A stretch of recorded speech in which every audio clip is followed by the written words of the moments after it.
तुम एक चाबी को टेबल पर गाड़ता है जिससे कि उस जगह पर बवंडर जैसा कुछ हो जाता है और उसमें से 20 फीट ऊंचा एक डीमन निकलता है। वो कहता है कि मैं अकमा गेम का मास्टर हूँ और तुम दोनों के बीच जो प्रतियोगिता होने वाला है उसका फैसला मैं करूंगा। तिरुसा और रियान की तो कुछ समझ ही में नहीं आता कि ये क्या चीज है। मिशा चुप नहीं रहती दोस्तों और कहती है ये तो वीएफएक्स है, सच नहीं है ये। कहकर वो डीमन को टच करने जाती है तो वो तो चिल्ला देता है, चुप हो जा बालिके, एक कस के मारूंगा तो दीवार से चिपक जाएगी समझी। और जब मिशा को समझ में आता है कि ये वीएफएक्स नहीं सच में डीमन है तो वो बेहोश। तिरुसा डॉक्टर को कॉल करने की कोशिश करता है लेकिन मोबाइल में सिग्नल ही नहीं होता, वो बाहर भी नहीं जा पाता। मोरू को कहता है कि मैंने अपनी चाबी जब टेबल पर गाड़ी तो ये जगह मेरे कंट्रोल में आ गई थी और अब इस गेम को पूरा किए बिना कोई यहाँ से नहीं जा सकता। डीमन कहता है कि ये ट्रू और फॉल्स का गेम है। अगर मैं कहूँ कि मोरू ने आज सुबह नाश्ता किया तो तुम्हें गैस करके बताना होगा कि ये सही है या गलत, और अगर तुम्हारा जवाब गलत निकला तो मोरू को एक पॉइंट मिलेगा। गेम के एंड में जिसने ज्यादा पॉइंट्स जीते होंगे वही विनर होगा। दोस्तों ये गेम खेलने के अलावा तिरुसा के पास और कोई रास्ता नहीं है तो वो मान जाता है। मोरू को कहता है कि ध्यान से सुनो, अगर मैं ये गेम जीत गया तो तुम्हारे पास जो चाबी है वो अपने आप मेरे पास आ जाएगी। मेरा बस चले तो मैं तुमसे बहुत सारे पैसे भी ले लेता, लेकिन मैं जानता हूँ कि तुम्हारे पास पैसे बहुत ही कम है तो तुम मुझे सिर्फ 10 येन दे देना काफी है। अब तिरुसा डीमन से कहता है कि अगर मैं हार गया तो मेरी चाबी मोरको को मिलेगी, पर अगर मैं जीत गया तो मुझे कुछ नहीं मिलेगा क्या?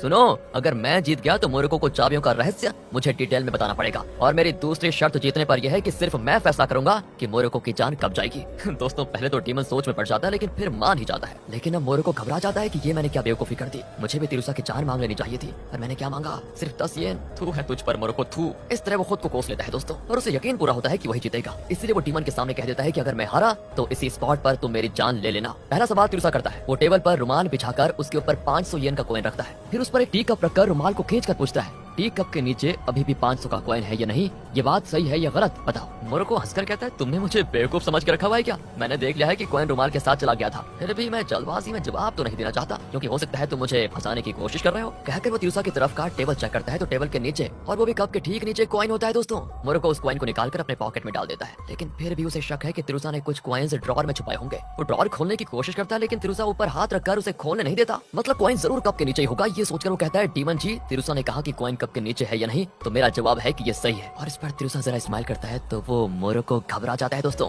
डीमन कहता है तुम्हारा जवाब गलत है। मोरको टेंशन में ड्रॉर खोलता है तो उसमें कॉइन नहीं होता दोस्तों। ये तो थी तिरुसा की चाल जिससे इस राउंड में मोरको हार गया और तिरुसा को एक पॉइंट मिल जाता है दोस्तों। यहाँ फ्लैशबैक में दिखाते हैं कि जब तिरुसा के पापा का कत्ल हुआ तो तिरुसा छोटा था और पापा की कंपनी को वो चला नहीं सकता था। तब कंपनी के एक सीनियर आदमी ने जिसका नाम मियान मची था उसने तिरुसा से कहा कि बेटा कंपनी मुसीबत में है और हमें इन्वेस्टर्स को पैसे देने हैं, अगर कंपनी चलाने में तुमने छोटी सी भी गलती करती तो कंपनी हाथ से निकल जाएगी, इसलिए तुम इस डॉक्यूमेंट पे साइन कर दो ताकि कुछ साल कंपनी मैं संभाल लो, जब तुम बड़े हो जाओगे तो मैं ये कंपनी फिर तुम्हारे नाम कर दूंगा। दोस्तों तिरुसा ने उस पर विश्वास करके साइन किया था लेकिन उसने तिरुसा को कंपनी से ही नहीं उसके घर से भी निकाल दिया। उसके बाद उसे रियान ने सपोर्ट किया और उसे पढ़ने के लिए इंडिया भेजा जहाँ रियान का एक दोस्त था। तिरुसा बहुत रोया कि पापा ने कितनी मेहनत से ये कंपनी खड़ी की थी, मैंने एक ही पल में उनका सब कुछ खो दिया। पर रियान ने दोस्तों से हिम्मत दी कि बेटा पैसे का क्या है, कभी भी कमाया जा सकता है, तुम बस अपनी पढ़ाई पे ध्यान दो, सब ठीक हो जाएगा। तिरुसा ने इंडिया में अपनी पढ़ाई पूरी की और उसके बाद वो 100 मैजिकल चाबियों की तलाश में दुनिया भर घूमा और यही हमने दोस्तों कहानी की शुरुआत में देखा था। और अब प्रेजेंट में अगला राउंड शुरू होता है जिसमें मोरको सवाल पूछेगा। वो कहता है कि मेरे पास 2 चाबियां हैं और जब किसी के पास 2 चाबियां होती है तो उसे एक खास शक्ति मिलती है। कहकर वो अपने हाथ दिखाता है जिस पर एक अजीब सिंबल बन जाता है और फिर कमरे की सारी चीजें बर्फ की तरह जमने लग जाती है। मोरको बताता है कि इस शक्ति का नाम है एरियल सील। थोड़ी देर में जगह पूरी तरह फ्रीज हो जाएगी और अगर तुम्हें अपनी जान बचानी है तो जल्द से जल्द अपना जवाब देना होगा। तो ये रहा तुम्हारा अगला सवाल। इस बिल्डिंग के चारों ओर 1 किलोमीटर की दूर पर 4 बड़ी बड़ी दुकानें हैं, क्या ये सही है या गलत, बताओ। तिरुसा दोस्तों आंख बंद करके सोचता है और उसे याद आता है कि इस बिल्डिंग के चारों तरफ कम से कम 7 बड़ी दुकानें हैं, तो इसका स्टेटमेंट तो ठीक है पर ये ठहरा 1 नंबर का चालू आदमी जरूर सवाल में कोई चाल है। पर दोस्तों वो ज्यादा देर नहीं सोच पाता क्योंकि ठंड बहुत तेजी से बढ़ रही थी। तिरुसा कहता है कि हाँ तुम्हारा स्टेटमेंट सही है क्योंकि इस बिल्डिंग के आसपास के 1 किलोमीटर की दूरी के अंदर 4 से भी ज्यादा बड़ी दुकानें हैं। इस पर मोरको हंसता है। डीमन कहता है तुम्हारा जवाब गलत है एंड यहाँ तिरुसा की कुछ समझ में नहीं आता, लेकिन इसी बीच मोरको को एक पॉइंट मिल जाता है। तभी माइकल मिशा को कॉल करता है लेकिन जब वो फोन नहीं उठाती ना तो वो तिरुसा के घर जाने का फैसला करता है क्योंकि मिशा कहकर गई थी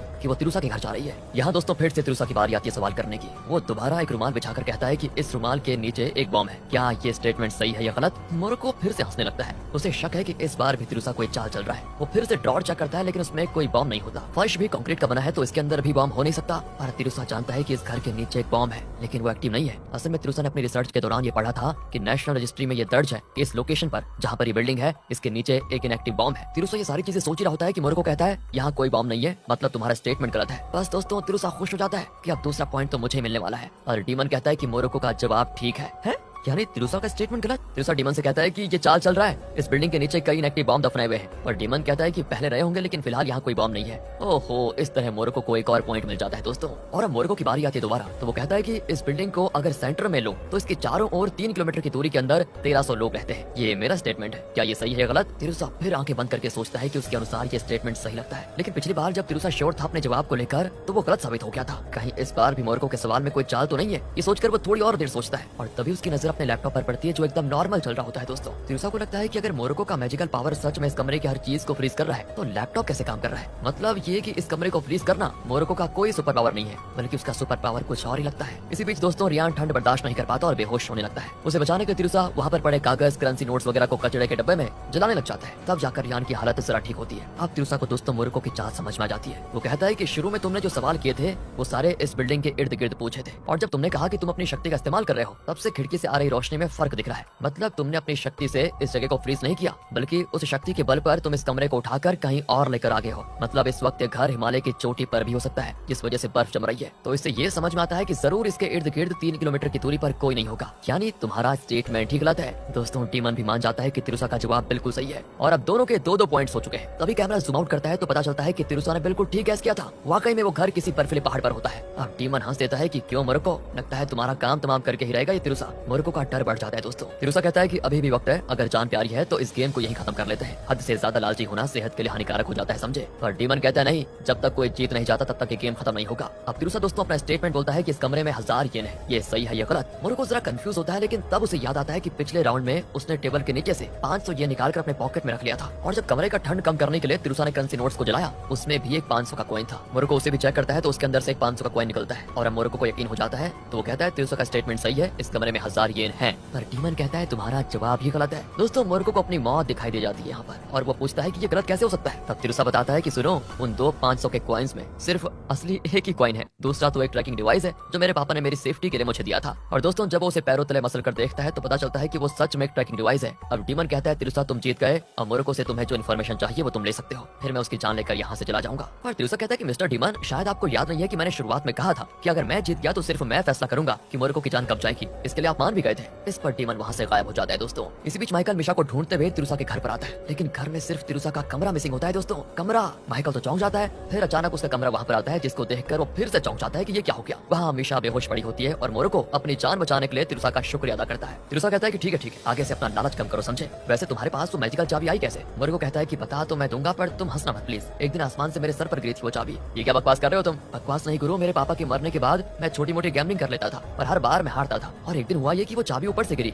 और मेरे हाथ लग गई। उस पल से मेरी जिंदगी पूरी तरह संवर गई। गैम्बलिंग में हर बार जीतने लगा, मेरे पास इस तरह बहुत पैसे आ गए। तब मुझे निक नाम का एक आदमी का कॉल आया। उसने मुझे बताया कि मेरे पास जो मैजिकल चाबी है उसी की तरह और भी 99 चाबियां हैं, और अगर मैंने उन चाबियों को पा लिया तो ये दुनिया मेरी हो जाएगी। दोस्तों वो बता ही रहा होता है कि ठीक उसी वक्त मोरको को निक का कॉल आता है। वो स्पीकर ऑन करता है। निक कहता है क्यों तिरुसा, लगता है तुम जीत गए। तिरुसा कहता है तुम मेरे पापा के कातिल हो, और जिस दिन तुम मेरे हाथ लगोगे ना सोच लेना तुम्हारे चीथड़े उड़ा दूंगा। निक कहता है कि चुप, वो बाद में देखा जाएगा, लेकिन एक बात सुन ले, तुम उन 100 मैजिकल चाबियों के बारे में तो जानते ही होंगे। जिस तरह मोरको को वो चाबी मिली थी ना, उसी तरह मेरी पसंद के कुछ और लोगों को मैं कुछ और मैजिकल चाबियां देने वाला हूँ। तुम्हें पता भी नहीं चलेगा कि कौन कब तुम पर हमला करके तुम्हारी चाबी छीनने वाला है, और अगर तुम जिंदा बच गए तो फिर आकर मेरे चीथड़े उड़ा देना। दोस्तों तब निक के बैकग्राउंड में दिखाते हैं कि उसने 30 से भी ज्यादा चाबियां कलेक्ट कर ली है। यहाँ मोरको अचानक बड़बड़ाता है कि मुझे उधार वापस करना है। कहते कहते वो सूरज की रोशनी में जाता है तो अचानक गायब। पर जाने से पहले दोस्तों उसने अपनी मैजिकल चाबी तिरुसा को दे दी थी। एंड अब वो समझ नहीं पाते कि जब तिरुसा ने मोरको को डीमन से बचा लिया था तो वो अचानक गायब कहाँ हो गया। मोरको के आदमी कहते हैं कि हम जल्दी अपने बॉस का पता लगा लेंगे। ये कहकर वो भी चले जाते हैं, पर तिरुसा समझ जाता है कि जरूर निक उन चाबियों के बारे में बहुत कुछ जानता है, इसलिए उसने अपनी किसी चाबी की शक्ति से मोरको को शायद कुछ कर दिया और कॉल भी काट दिया। दूसरी ओर दोस्तों मिशा माइकल को बताती है कि मैंने इतना बड़ा भूत देखा, पता है तुम्हें?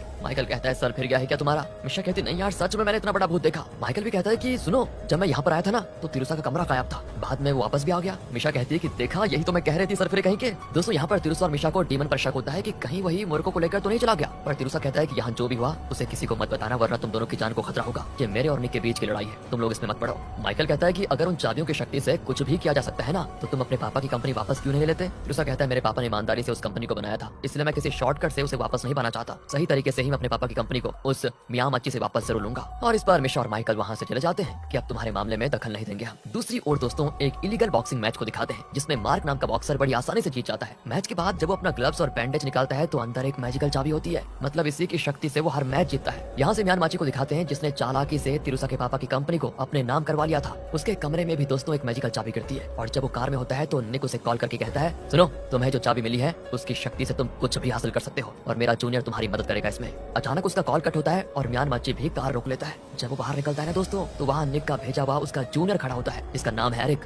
दूसरी ओर दोस्तों बॉक्सर मार्क का शराब पी के अपनी जीत सेलिब्रेट करता है। इतने में वहाँ पर थॉमस नाम का आदमी आता है और ये वही है जो बुलेट बाइक में आया था दोस्तों, जिसने होंडा को मरते हुए देखा था। याद है ना जब वो बिल्डिंग से कूदा था? वो क्या करता है कि शराब की बोतल लेकर मार्क को सर्व करता है। मार्क पूछता है, क्या तुम मेरे फैन हो? वो कहता है कि हाँ, तुम पहले हर मैच हार जाते थे लेकिन कुछ दिनों से तुम हर मैच जीत रहे हो, कहीं ये तुम्हारे गले में पहनी हुई चाबी का कमाल तो नहीं? मार्क कहता है हाँ हो सकता है। और इस पर थॉमस कहता है कि एक चाबी से अगर तुम मैच जीत सकते हो तो सोचो कि अगर ऐसी 100 चाबियां मिल जाए तो तुम क्या ही कर सकते हो। मार्क तो चौंक कर पूछता है, क्या सच में ऐसी और भी चाबियां हैं? वो कहता है कि हाँ, मैं एक आदमी को जानता हूँ जिसके पास ऐसी एक और चाबी है। असल में दोस्तों ये तिरुसा की बात कर रहा है। दूसरी ओर तिरुसा और रियान उन्हें मिली हुई 3 चाबियों को लैब में टेस्ट करवाते हैं तो पता चलता है कि उनमें पुरातन काल के कुछ अक्षर हैं जो कि उनके समझ में नहीं आते। इसी बीच मिशा तिरुसा को कॉल करके कहती है, तुम्हें याद है क्या स्कूल में तुम, मैं और माइकल ने मिलकर एक जगह एक बॉक्स को दफनाया था और हमने एक दूसरे से प्रॉमिस किया था कि 10 साल के बाद हम उस बॉक्स को निकाल कर देखेंगे। 10 साल पूरे हो चुके हैं, चलो ना तुम, मैं और माइकल जाकर उसको निकाल कर देखें। लेकिन तिरुसा कहता है कि देखो मुझे बहुत काम है, मैं नहीं आ सकता। असल में मिशा तिरुसा को दोस्तों बहुत पसंद करती है और डायरेक्टली उसे कह नहीं पाती, इसलिए कोई ना कोई बहाना ढूंढती रहती है उसके पास जाने का। फिर वो माइकल को कॉल करके यही बात कहती है तो वो भी कहता है कि पहले तो मुझे इन्वेस्टर्स नहीं मिल रहे हैं और तुम हो कि अब तक स्कूल के दिनों से बाहर नहीं निकली, बताओ तुम एक काम करो, अकेले जाकर उस बॉक्स को खोलकर देख लो। मिशा दुखी होकर दोस्तों कॉल कट कर देती है। तिरुसा ने भले मिशा को ना कर दिया था लेकिन फिर भी उसे अपने पुराने स्कूल को देखने का बड़ा मन करता है दोस्तों, और वो छुट्टी के दिन स्कूल के बाहर खड़ा होकर उसको देख रहा होता है। इतने में मिशा भी वहाँ पर आ जाती है और बड़ी खुश होती है कि फोन पर तो बड़ा ड्रामा कर रहे थे, अच्छा मुझे सरप्राइज देना चाहते थे क्या? तिरुसा कहता है कि नहीं नहीं, मैं तो यहाँ से गुजर रहा था बस। अरे तो अब आई गए तो चलो ना अंदर जाकर बॉक्स को निकाल लेते हैं। भगवान ये लड़की मानेगी नहीं, ये सोचकर वो भी दोस्तों उस जगह को खोदने लगता है। फिर वो बॉक्स निकालकर उसको खोल कर देखते हैं लेकिन दोस्तों ये सारी चीजें थॉमस देख रहा होता है। दूसरी ओर माइकल स्कूल के दिनों को याद करता है जब कुछ पुलिस उसे धमकाकर उससे पैसे छीन लेते थे, लेकिन तिरुसा माइकल को बचा लेता था उस समय। फिर भी माइकल को अमीर लड़कों से चिढ़ थी क्योंकि उसे लगता था कि ये सब कैसे बहुत बुरे होते हैं और इसी वजह से वो तिरुसा से कभी खुलकर बात नहीं करता था। प्रेजेंट में दिखाते हैं तो तिरुसा और मिशा उस बॉक्स में से एक वीडियो कैसेट निकालते हैं जिसे उन्होंने 10 साल पहले रिकॉर्ड किया था। फिर स्कूल का प्रोजेक्टर चुराकर वो उसी में कैसेट प्ले करने की कोशिश करते हैं लेकिन एक वायर मिसिंग होता है। मिशा कहती है मैं वायर को ढूंढ कर लाती हूँ तो वो बाहर जाती है दोस्तों, और तब मार्क उसे पकड़ लेता है और तिरुसा को धमकाता है कि मुझे तुम्हारी मैजिकल चाबी चाहिए अभी। तिरुसा भी पूछता है क्या तुम निक के आदमी हो? वो कहता है मैं जानता तक नहीं निक कौन है, तुम बस मुझे चाबी दे दो। तिरुसा भी दोस्तों अपनी चाबी निकाल कर नीचे रखता है पर ऐन वक्त पर इन्हें ढूंढते हुए माइकल वहाँ पर पहुंच जाता है और पीछे से मार्क पर हमला करता है और तब उनके बीच होती वहाँ पर खतरनाक फाइट। फिर अपने दोस्त को बचाने के लिए तिरुसा अपनी मैजिकल चाबी जमीन पर गाड़ता है तो वहाँ पर डीमन आ जाता है। मार्क एकदम चौंक जाता है और चिल्लाता है कि इतना बड़ा भैंस ये कहाँ से आ गया? डीमन भी गुस्सा हो जाता है कि चुप कर, ओए मैं तुझे भैंस दिखता हूँ क्या? मैं अकमा गेमर का मास्टर हूँ समझे? क्यों तिरुसा तुम भी तैयार हो ना? ये पूरी बिल्डिंग मेरे कंट्रोल में आ चुकी है, जब तक गेम खत्म नहीं होता तब तक कोई यहाँ से जा नहीं सकता, ना ही कोई आ सकता है। दोस्तों इस मार्क को देखिए, ये डीमन को धमकाता है कि मैं ना इस चाकू से तुम्हारा सर चीर दूंगा, बता रहा हूँ। ओह इस टूटे हुए चाकू से तुम मेरा सर छीनेगा है? बताओ यार। कहकर दोस्तों डीमन उस चाकू को चबा जाता है। बताओ, कहता है ये बहुत ही पुराना चाकू एकदम बेस अच्छी। फिर वो तिरुसा से पूछता है कि अगर तुम जीते तो तुम्हें क्या चाहिए? वो कहता है कि हमेशा की तरह हारने वाला मुझे चाबियों के सारे रहस्य बताएगा और उसकी जान तब जाएगी जब मैं चाहूंगा। पर मिशा एक तरफ खड़ी होकर डर के मारे डीमन को देखने लगती है। डीमन उसके पास जाकर कहता है कि तुम ही थी ना जो पिछली बार मुझे टच करके देख रही थी, अब आओ छू के देखो मुझे। कहाँ, एक मार में तुम्हें 2 टुकड़े करके जमीन में गाड़ दूंगा, समझी? चुपचाप खड़ी रहो वहाँ पर, और हाँ बेहोश मत होना, मुझे बड़ा इंसल्टिंग फील होता है। दोस्तों लगता है डीमन कम, ये थोड़ा वैसा किस्म का आदमी ज्यादा है। फिर वो मार्क से पूछता है कि अगर तुम जीते तो तुम्हें क्या चाहिए? वो कहता है सुनो, अगर मैं जीत गया तो तिरुसा, मिशा, माइकल तीनों को मरना पड़ेगा। डीमन भी मान जाता है दोस्तों, और अब डीमन गेम एक्सप्लेन करता है कि ये बहुत ही सिंपल रोल वाला गेम है जिसका नाम है शैडो रन। तुम्हें अपने दुश्मन के सर को नहीं बल्कि उसके शैडो के सर पर पैर रखना है। जो सबसे ज्यादा बार अपने अपोनेंट के शैडो के सर पर पैर रखेगा वो जीत जाएगा। गेम बड़ा सीधा है लेकिन गेम का लोकेशन चेंज होता रहेगा। फिर डीमन दोस्तों तिरुसा के अलावा बाकी सभी को फ्रीज करके तिरुसा से कहता है कि डरो मत, मैंने सबको फ्रीज किया है, कुछ नहीं होगा। असल में तुम्हारे पास 3 चाबियां हैं तो इस वजह से इस गेम में तुम्हें एक एडवांटेज मिलेगा। ठीक 1 मिनट के लिए तुम किसी जगह या किसी चीज को फ्रीज कर पाओगे और इस गेम को जीतने में तुम्हारी ये शक्ति काम आएगी। जिनके पास वैसे ये शक्ति होती है उसे ये बताना मेरा फर्ज है, सो बता दिया मैंने। फिर वो सभी को अनफ्रीज कर देता है। अब गेम शुरू होता है तो सिर्फ तिरुसा और मार्क का लोकेशन चेंज हो जाता है और वो मैदान में होते हैं। दोनों एक दूसरे के शैडो के सर पर पैर रखने की खूब कोशिश कर रहे होते हैं, पर मार्क के हाथ पर एक टैटू देखकर माइकल चौंक जाता है कि ये टैटू तो मैंने कहीं देखा है। वो अपने मोबाइल ऐप ओरोची से पूछता है कि इस आदमी को स्कैन करके पता लगाओ कि ये कौन है, पर ओरोची कहता है कि सुन भाई, यहाँ बिल्कुल भी नेटवर्क नहीं है, मैं कहाँ से पता लगाऊं? इस पर दोस्तों माइकल और मिशा स्कूल की लाइब्रेरी में जाकर पुराने न्यूज़पेपर्स को देखने लगते हैं तो पता चलता है कि कुछ साल पहले मार्क एक फेमस बॉक्सर हुआ करता था, लेकिन चीटिंग केस में फंसने की वजह से हमेशा के लिए वो बॉक्सिंग टूर्नामेंट से उसको हटा दिया गया। उसने बहुत ज्यादा उधार भी ले रखा था जिस वजह से वो कहीं छुप कर रह रहा था, लेकिन कुछ महीनों से जो भी इलीगल बॉक्सिंग मैचेस हो रहे हैं उन सब में वही जीत रहा है। ये सारी इन्फॉर्मेशन दोस्तों इनको पता चल जाती है तो वो घबरा जाते हैं कि ये तो एक फेमस बॉक्सर है, इससे तिरुसा कैसे जीत पाएगा। ग्राउंड पर तिरुसा और मार्क एक दूसरे के शैडो पर पैर रखने की पूरी कोशिश करते हैं। मार्क उसे पंच करने आता है तो तिरुसा खुद को प्रोटेक्ट करने के लिए हाथ आगे कर देता है, लेकिन फिर पता चलता है कि मार्क उसे पंच नहीं करता बल्कि शैडो में उसके सर पर अपना पैर रख देता है, जिस वजह से मार्क को एक पॉइंट मिल जाता है। अगले राउंड में दोनों खुद को एक बिल्डिंग के अंदर पाते हैं। तब माइकल और मिशा तिरुसा को बताते हैं कि मार्क एक नामी बॉक्सर रह चुका है, उससे जीतना बड़ा मुश्किल होगा तुम्हारे लिए, और अगर तुम हार गए तो क्या सच में हम तीनों मर जाएंगे। तिरुसा कहता है कि हाँ, इसीलिए मैंने कहा था कि मुझसे दूर रहो तुम, और तुम दोनों हो कि बस मेरे पास ही चिपके रहते हो, तो अब भुगतो। दूसरी ओर दोस्तों थॉमस मार्क से मिलता है और कहता है जैसे तैसे पहला पॉइंट तो तुम ले चुके हो, लेकिन बाकी के पॉइंट चाहिए तो तुम्हें मेरी मदद की जरूरत पड़ेगी। इस तरह दोस्तों इनकी अलग ही प्लानिंग चल रही होती है। यहाँ तिरुसा माइकल को बताता है कि तुम्हें याद है क्या, स्कूल में हम पर्दे से ट्रिक क्या करते थे। वो कहते हैं हाँ याद तो है, लेकिन उससे क्या होगा। तिरुसा कहता है कि बस बस वही चीज हम यूज करने जा रहे हैं। पर दोस्तों तभी वहाँ पर मार्क आ जाता है। ये तीनों अलग होकर भागने लगते हैं, पर माइकल मार्क के हाथ लग जाता है और वो रोता है कि प्लीज मुझे छोड़ दो। मार्क कहता है कि बाहर आ जाओ तिरुसा, वरना तुम्हारे दोस्त की जान चली जाएगी। कहकर वो आगे बढ़ता है तो वहाँ पर एक शैडो का सर दिखता है और उसे यकीन होता है कि ये तिरुसा का सर है। वो भाग कर जाता है और उस पर पैर रख देता है। उसे लगता है कि वो जीत गया, लेकिन जब वो मुड़कर कमरे के अंदर देखता है तो पता चलता है कि वो तिरुसा का सर नहीं, बल्कि तिरुसा और मिशा ने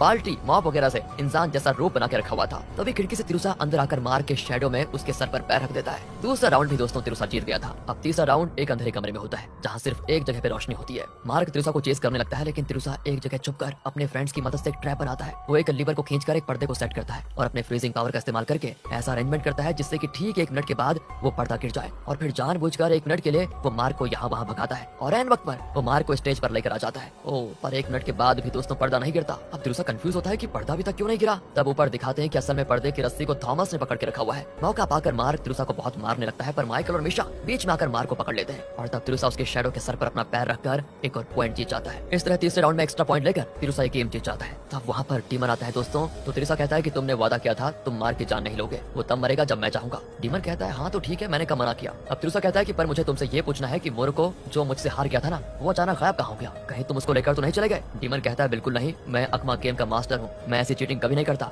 जो वादा किया वो हमेशा निभाता हूँ। लेकिन तिरुसा कहता है कि मुझे अब भी तुम पर शक है, क्योंकि प्रतियोगिता की शुरुआत में मैंने कहा था कि मैं जब चाहूंगा तब मोरुको की जान लूंगा, लेकिन मोरुको ने तुमसे कहा था कि अगर वो हार गया तो तुम किसी भी वक्त उसकी जान ले सकते हो, तो क्या तुमने उसकी जान ले ली। डीमन कहता है कि मुझे माफ कर दो, लेकिन मैं इस सवाल का जवाब नहीं दे सकता। तिरुसा कहता है कि ठीक है, लेकिन फिलहाल गेम खत्म हुआ तो तुम जा सकते हो। डीमन